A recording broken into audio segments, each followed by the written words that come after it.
2 rokmi alebo tak, no to ste pečak s tými vlasmi. Ja som už starčiarna, ale dajte si povedať, blond vlasy vám veľmi idú.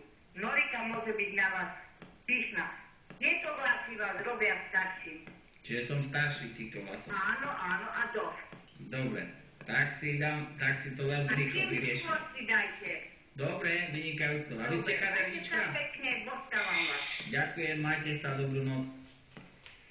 Alebo pekný večer ešte zbytok, pretože ešte je sobota, ešte na spanie je skorý čas, takže to je, zase sa bavíme o tej veci o vlasoch. Jednoducho budem to musieť asi urobiť skôr, ako som plánoval. Chcel som ale nechať trošku vlasy odpočinúť. Určite sledujú to aj kaderničky alebo kaderníci a tak ďalej, ľudia, ktorí sa zaoberajú týmito vecami. A tiež možno mi dajú za pravdu, že každý ten vlas potrebuje trošku odpočinúť, trošku vyživiť, trošku jednoducho sa dostať do tej kondície, aby bol pevný, aby jednoducho, lebo neustálým tým farbením ten vlas stráca na tej kvalite. Takže a ja si myslím, že mám kvalitné vlasy a starám sa o to, aby to bolo v podstate tak, ako to je. A tie vlasy si vyžadujú tak, jak všetko, jak auto, ja neviem, všetko si vyžaduje údržbu a jednoducho dobrý servis.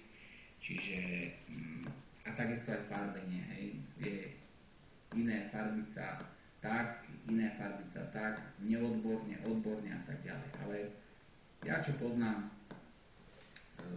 ľudí, ktorí sa týmto zaoberajú, tak som veľmi spokojný a jednoducho sádzam na nich a tejto pani takisto teraz sľubujem aj tej, neviem, možno, že to je tá istá, ktorá volala minulé, že jednoducho túto zmenu imidžu sa veľmi rýchlo, proste zmeny imidžu sa dočkajú, takže to sľubujem teraz, behom 2 týždňov to nejakým spôsobom vyrieším, len časovo som teraz strašne veľmi tak poobmedzovaný, pretože mám strašne kopec rôznej práce, čiže je to len otázka toho, že musím si zvoliť na to jeden deň, taký pol dňa,